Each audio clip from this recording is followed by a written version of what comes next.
ചേച്ചി, ഞാൻ പറയുന്നത് മനസ്സമാനത്തോടെ ഒന്ന് കേൾക്കണം. പപ്പ പേടിക്കാത്ത കാര്യം പറയണം. അളിയനെ പോലീസ് എടുത്ത് തേങ്ങ.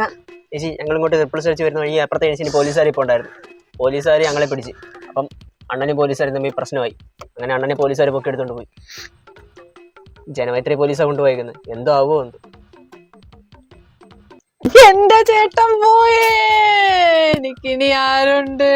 എന്റെ പൊന്നുമോളെ, നിന്റെ അച്ഛൻ പോയടി. പോയി മക്കളെ, നിനക്കിനി ആരുണ്ട്? എന്റെ കൊച്ചിനി അച്ഛനില്ലേ?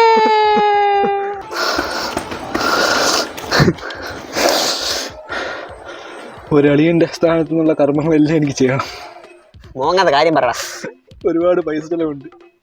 നിന്റെ അരിഞ്ഞാണ് ഒന്ന് പണയം വെക്കണം. എന്നിട്ട് ആ കസേരയുടെ ആർപ്പയൊന്ന് കൊണ്ടുവരണം. എടാ, കരയോഗത്തിൽ നിന്ന് അറിയിക്കണം. ഞാൻ പോയി അമ്മായി എന്ന് കണ്ടിട്ട് വരട്ടെ. അമ്മായി, അപ്പുറത്തെ മാവങ്ങ് വെട്ടിക്കോട്ടെ. ഒരു മാവിന്റെ കാര്യമല്ലേ കുഞ്ഞെ, ചോദിക്കാനുണ്ടോ? വെട്ടണ്ട. കഴിഞ്ഞ വർഷം 3000 രൂപയുടെ മാങ്ങ കൊടുത്തതാ. നിങ്ങൾ ചൂളക്കാരെ വിളിച്ചാൽ മതി. ഈ മൂദേവിയുടെ തലവെട്ടം കണ്ടിടം മുതൽ എന്റെ കൊച്ചിന് ദോഷ സമയം കേടും. എന്നെ ഭയങ്കര ജീവനായിരുന്നു.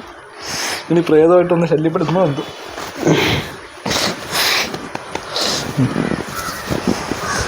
അളിയന്റെ പ്രേതം സങ്കടം കൊണ്ട് വീണയായിരിക്കും. എന്താ പറ്റിയതാ? ഞാനും ഈ കിടക്കുന്നതിൻ്റെ അളിയനും കൂടെ ഞങ്ങൾ 3 ദിനം ട്രിപ്പിൾസ് അടിച്ച് ജംഗ്ഷനിൽ കൂടെ വരുമായിരുന്നു. അപ്പം ഞങ്ങളെ പോലീസ് പൊക്കി. ഈ പോലീസ് ഇവൻ്റെ അളിയനുമായിട്ട് ഭയങ്കര പ്രശ്നമായി. അങ്ങനെ അളിയനെ പോലീസുകാർ കൊണ്ടുപോയി. ജനമൈത്രി പോലീസ് കൊണ്ടുപോയി. ബോഡി ഇപ്പോൾ കൊണ്ടുവരും. അല്ല, നിങ്ങൾ അമ്മ എങ്ങനെ പരിചയം? ഞാനാണ് ഇവന്റെ അളിയൻ. അണ്ണൻ ചത്തില്ലേ? അണ്ണൻ്റെ മരണാനന്തര ചടങ്ങാണ് അകത്ത് നടക്കുന്നത്. വമ്പ സെറ്റപ്പാ. സഞ്ചയനത്തിലുള്ള കാർഡ് വരെ അടിച്ചിട്ടാണ് കിടക്കുന്നത്.